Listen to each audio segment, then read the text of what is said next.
ये जो तस्वीर आप अपनी स्क्रीन पर इस समय देख रहे हैं, ये जैश ए मोहम्मद के सुप्रीम कमांडर अब्दुल रऊफ अजहर की है।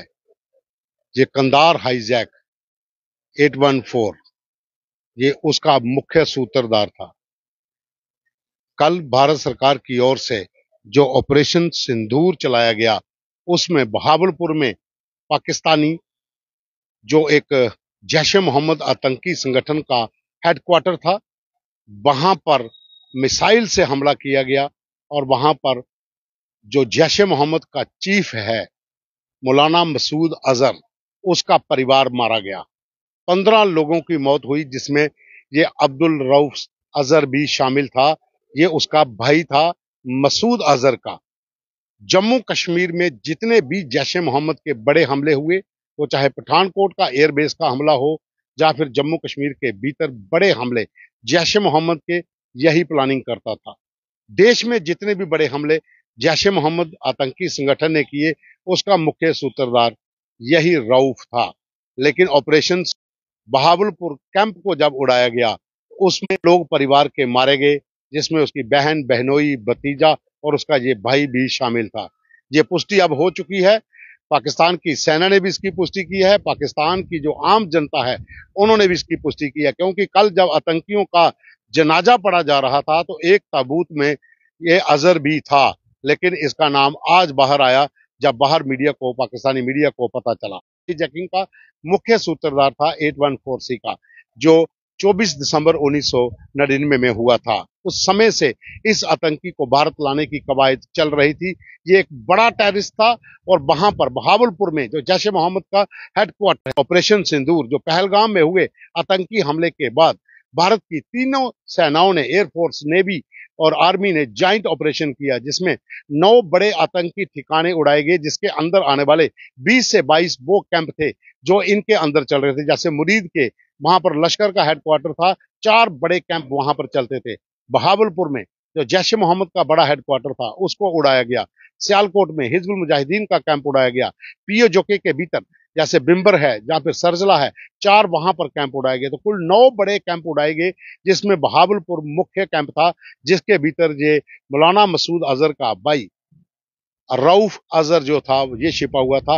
वो भी जो ही अटैक हुआ, जो ऑपरेशन सिंदूर के तहत जो ब्लास्टिंग की गई, जो मिसाइलें दागी गई, जो कैंप उड़ाए गए, उसमें ये भी मारा गया। ये भारत के लिए एक बड़ी खबर, क्योंकि 814C जो कंधार हाईजैकिंग का ये मुख्य आरोपी था, और इस समय जो भारत की मोस्ट हमले हुए, उसका ये मुख्य सूत्रधार भी था।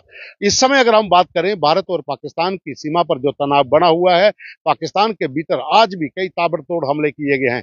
यहाँ की पूंछ में आम नागरिकों को पाकिस्तान की सेना ने नागरिकों को निशाना बनाया था, उसी का बदला अब लिया गया है। लाहौर, सियालकोट, कराची, इन तमाम इलाकों में धमाके हो रहे हैं, और जो पाकिस्तान की ओर से जो मिसाइल दागी गई थी, जो चीनी मिसाइल थी, जो अमृतसर के पास वहां पर जो इंडिया का एयर डिफेंस सिस्टम है, उन्होंने उसे डिस्ट्रॉय कर दिया था। लेकिन ये मौलाना मसूद अजहर के भाई की जो खबर है, ये बड़ी खबर है, क्योंकि बहुत से घरों को आज सुकून मिला होगा। जैसे पठानकोट एयरबेस था, या फिर अक्षरधाम मंदिर पे हमला था, या जम्मू कश्मीर के भीतर सेना के बड़े कैंपों पर जो हमले हुए थे, जिसमें नगरोटा में हमला था, ये उन सब का मास्टरमाइंड था, और वहां पर बैठकर जैश ए मोहम्मद का इस समय सारा काम ये देख रहा था। काफी समय से ये इन गतिविधियों में शामिल था, और पाकिस्तान के भीतर बहावलपुर में ही वहां पर रहकर अपनी गतिविधियों को अंजाम दे रहा था। जितना भी जैश ए मोहम्मद आतंकी संगठन का कैडर है, जो भी उसमें नए आतंकी शामिल होते हैं, जितने भी इनके ट्रेनिंग कैंप हैं, वहां पर ये मुख्य रूप में जाता था, और बच्चों को, जो नए जिहादी तथा कथित जिहादी जिनको लाया जाता था, उनको ट्रेन करता था, उनका ब्रेन वॉश करता था। भारत के खिलाफ एक बड़ी फौज जो है जैश ए मोहम्मद आतंकी संगठन ने तैयार कर रखी थी, उसका जो मुख्य सूत्रधार था। ट्रेनिंग देने वाला, भड़काऊ भाषण देने वाला, ब्रेन वॉश करने वाला, और माना हुआ ड्रेडेड टेररिस्ट जो था जैश ए मोहम्मद का था। और इसके ऊपर भारत ने भी इनाम रखा था, और तमाम जो बाकी और मुल्क हैं, उनकी भी मोस्ट वांटेड लिस्ट में इसका नाम शामिल था। जैसा कि हमने आपको सुबह खबर बताई थी कि आतंकियों का जनाजा आतंकी ही पढ़ रहे हैं, तो वहां पर वो लश्कर का कमांडर, इसी का जनाजा पढ़ रहा था, एक तबूत में ये भी था। और तालमेल देखिए कि पाकिस्तान की सेना के तमाम बड़े कमांडर जो थे, वो वहां पर मौजूद थे, और सलामी दे रहे हैं उन लोगों को जो कि टेररिस्ट थे, जो मारे गए थे जब एम्बुलेंस निकलती हैं तो खड़े होकर सलामी देते हैं, जब तबूत वहां पड़े थे तो उनको भी सलामी देते हैं। तो ये साफ दर्शाता है कि पाकिस्तान का दोहरा चरित्र, दोगला चेहरा, कि पाकिस्तान की सेना ही आतंकियों को पाल रही है। भारत के खिलाफ जो युद्ध छेड़ा गया है उसमें पाकिस्तान की सेना, पाकिस्तान की खुफिया एजेंसी आईएसआई वो पूरे तरीके से शामिल है, क्योंकि जितने भी ये बड़े कैंप थे उनको जब टारगेट किया गया, ये एलओसी और इंटरनेशनल बॉर्डर से लगभग 120 किलोमीटर दूरी पर, 150 किलोमीटर दूरी पर ये कैंप चल रहे थे, जो पाकिस्तान की सेना की सरपरस्ती में मुरीद के, बहावलपुर या फिर बिम्बर का इलाका, मुजफ्फराबाद का इलाका, सावलाकोट का इलाका, गुलपुर का इलाका हो, सियालकोट का इलाका हो, इन तमाम इलाकों में हिजबुल मुजाहिदीन, लश्कर तैयबा, जैश ए मोहम्मद, इन तमाम आतंकी संगठनों के बड़े हेडक्वार्टर जो हैं वो नेस्तनाबूद कर दिए थे ऑपरेशन सिंदूर के तहत। जो पहलगाम में 26 लोगों की मौत हुई थी, जो आतंकियों ने हमला किया था, उसका बदला लिया गया था। लेकिन उसी बदले के बीच में एक और बड़ा बदला IC-814 जो कि कंधार हाईजैकिंग का था, उसका ये मुख्य सूत्रधार ये भी मारा गया। तो एक तीर से दो निशाने हुए हैं। जहां पहलगाम में जो 26 लोगों की मौत हुई थी उसका बदला ये कैंप तबाह करके लिया गया, वहां पर 100 से ज्यादा टेररिस्ट जो है वो मारे गए। लेकिन IC-814 का मुख्य सूत्रधार, कंधार हाईजैकिंग का ये भी मुख्य आरोपी था, ये भी इसमें मारा गया। तो एक तीर से दो निशाने हुए हैं।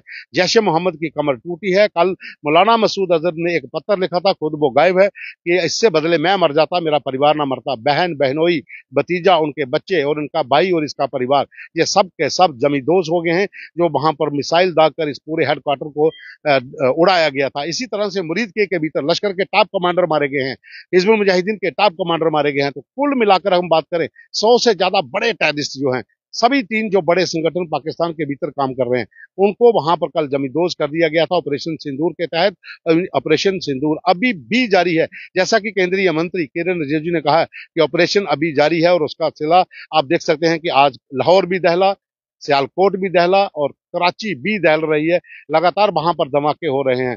आप भारत के भीतर घुसपैठ करके यहाँ पर आम नागरिकों को निशाना बनाएंगे तो आपको उसका खमियाजा भुगतना पड़ेगा, और भारत की सेना, भारत की सरकार आपको छोड़ेगी नहीं।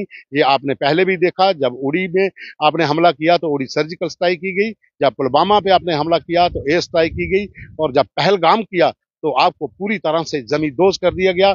और इसी बीच में ये बड़ी खबर, जो अब्दुल रऊफ अजहर, जो कि जैश ए मोहम्मद का सुप्रीम कमांडर, मौलाना मसूद अजहर का भाई, जो इस समय जैश ए मोहम्मद आतंकी संगठन की सारी ऑपरेशनल एक्टिविटीज को ये देख रहा था, वो इस हमले में मारा गया है। ये आज की बड़ी खबर है। कोई और अपडेट आती है उसे लेकर फिर हाजिर होंगे। अभी के लिए बस इतना ही। धन्यवाद।